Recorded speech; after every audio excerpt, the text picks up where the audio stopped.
വോട്ടെണ്ണലിന്റെ തലേന്നാളായപ്പോഴേക്കും കോൺഗ്രസിലെ കസേരയുദ്ധം പരകോടിയിലെത്തി. V D Satheesan അനുകൂലികൾ നേതാവിന് അഭിവാദ്യം അർപ്പിച്ച വ്യാപകമായ ഫ്ലെക്സുകൾ സ്ഥാപിച്ചുകൊണ്ടിരിക്കുകയാണ്. രമേശ് ചെന്നിത്തല മുഖ്യമന്ത്രിയാകാൻ പരുമല പള്ളിയിൽ അനുയായികൾ കുർബാന നേർച്ച നടത്തി. KC വേണുഗോപാൽ അനുയായികൾ റീലുകളുമായി സമൂഹ മാധ്യമങ്ങളിലും സജീവമാണ്. അതേസമയം മാധ്യമങ്ങളെ കണ്ട വി ഡി സതീശനും രമേശ് ചെന്നിത്തലയും ഇന്ന് പ്രവചനങ്ങൾക്കൊന്നും മുതിർന്നില്ല. പേരാവൂരിൽ മത്സരം ശക്തമായിരുന്നുവെന്നും ചെറിയ പ്രതീക്ഷയുണ്ടെന്നുമായിരുന്നു KPCC അധ്യക്ഷൻ സണ്ണി ജോസഫിന്റെ പ്രതികരണം.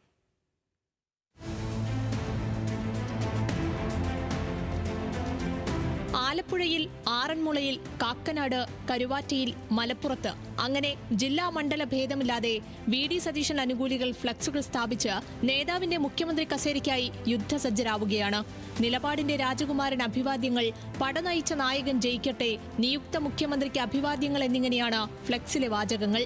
യൂത്ത് കോൺഗ്രസിന്റെ പേരിലും കോൺഗ്രസിന്റെ പേരിലും ടീം UDF എന്ന പേരിലുമെല്ലാം ഫ്ലക്സുകളുണ്ട്. മലപ്പുറം എടരിക്കോടും കാഞ്ഞിരപ്പള്ളി പേട്ടക്കവലയിലും എറണാകുളം കാക്കനാടുമെല്ലാം സതീശൻ അനുകൂല ഫ്ലക്സുകൾ ഉയർന്നു. ടീം UDF കരുവാറ്റയുടെ പേരിൽ ഇന്നലെ രാത്രി വി ഡി സതീശൻ അഭിവാദ്യമർപ്പിച്ച ഹരിപ്പാട് കരുവാറ്റയിൽ സ്ഥാപിച്ച ഫ്ലക്സ് ആരോ നശിപ്പിച്ചു. രമേശ് ചെന്നിത്തല മുഖ്യമന്ത്രിയാകാൻ വേണ്ടി പരുമല പള്ളിയിൽ ചെന്നിത്തല അനുകൂലിയായ യൂത്ത് കോൺഗ്രസ് മണ്ഡലം പ്രസിഡന്റ് പ്രത്യേക കുർബാന നേർച്ച നടത്തി. യൂത്ത് കോൺഗ്രസ് പള്ളിപ്പാട് മണ്ഡലം പ്രസിഡന്റ് സിജോ കുഞ്ഞാണ്ടിയാണ് പ്രത്യേക കുർബാന അർപ്പിച്ചത്. KC വേണുഗോപാൽ അനുയായികളുടെ യുദ്ധം പ്രധാനമായും സാമൂഹ്യ മാധ്യമ വാളുകളിലാണ്. നയിക്കാൻ KC തന്നെ വന്നേ പറ്റൂ എന്ന മട്ടിൽ റീലുകൾ കൂട്ടത്തോടെ വന്നുകൊണ്ടിരിക്കുന്നു. കേരളത്തിന്റെ രാഷ്ട്രീയ നിരീക്ഷണതയിൽ കോൺഗ്രസിനെ കേരളത്തിൽ നിന്ന് നയിക്കാൻ ഇദ്ദേഹത്തിന് കഴിഞ്ഞിട്ടുള്ള ഒരു വ്യക്തി എന്നുള്ളതിൽ യാതൊരു മാറ്റമില്ല എന്ന് ഉറപ്പായിട്ടും പറയാൻ സാധിക്കും. ഞാനൊരു കമ്മ്യൂണിസ്റ്റുകാരനാണ്. എന്നാൽ പോലും ഇത് വ്യക്തമായിട്ട് പറയുന്നതിന്റെ കാരണം നമ്മൾക്ക് ഇദ്ദേഹത്തിന്റെ പ്രവർത്തനം ഇഷ്ടമാണ്. ഇദ്ദേഹമാണ് കേരളത്തിലെ കോൺഗ്രസിനെ പിടിച്ചു നിർത്തുന്നത്. എന്നാൽ മാധ്യമങ്ങളോട് പ്രതികരിച്ച രമേശ് ചെന്നിത്തല ഒറ്റ വാചകത്തിൽ പ്രതികരണം ചുരുക്കി. നാളെ 8 മണിക്ക് വോട്ട് എണ്ണൽ ആരംഭിക്കുകയാണ്. അതിനു മുമ്പായി എന്തെങ്കിലും പ്രത്യേകിച്ച് ഒന്നും പറയാനില്ല.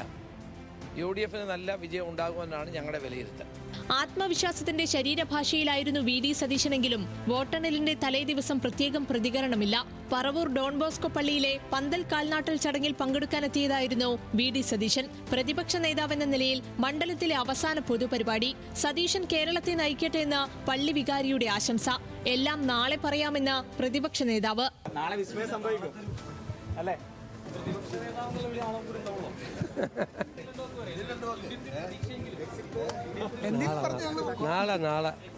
KPCC അധ്യക്ഷൻ സണ്ണി ജോസഫിന്റെ വോട്ടെണ്ണൽ തലേനാളിലെ പ്രതികരണം ഇങ്ങനെ: പേരാവൂരിൽ മത്സരം ശക്തമായിരുന്നു, പക്ഷേ പഞ്ചായത്ത് തെരഞ്ഞെടുപ്പിലെ മേൽക്കൈയിൽ പ്രതീക്ഷയുണ്ട്. വലിയ വിജയപ്രതീക്ഷയിൽ തന്നെയാണുള്ളത്. ചെറിയ പ്രതീക്ഷയിൽ പേരാവൂരിൽ ഇത്തവണ ശക്തമായ മത്സരം നടന്നു എന്ന് LDFന്റെ സ്ഥാനാർത്ഥിയും പറയുന്നുണ്ട്.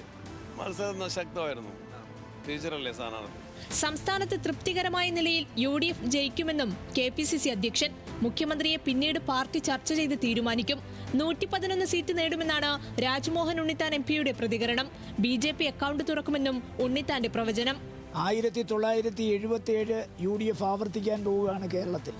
77-ൽ ഇന്ത്യ മൊത്തം കോൺഗ്രസ് പരാജയപ്പെട്ടു. ഇന്ദിരാഗാന്ധി പോലും പരാജയപ്പെട്ടു. പക്ഷെ കേരളത്തിലെ UDF 111 സീറ്റുകളുമായി അധികാരത്തിൽ കൊണ്ട് അധികാരത്തിലേക്ക് മടങ്ങി വന്ന് ശ്രീ കരുണാകരൻ അച്യുതമേനോനെ മാറ്റിയിട്ട് മുഖ്യമന്ത്രിയായി.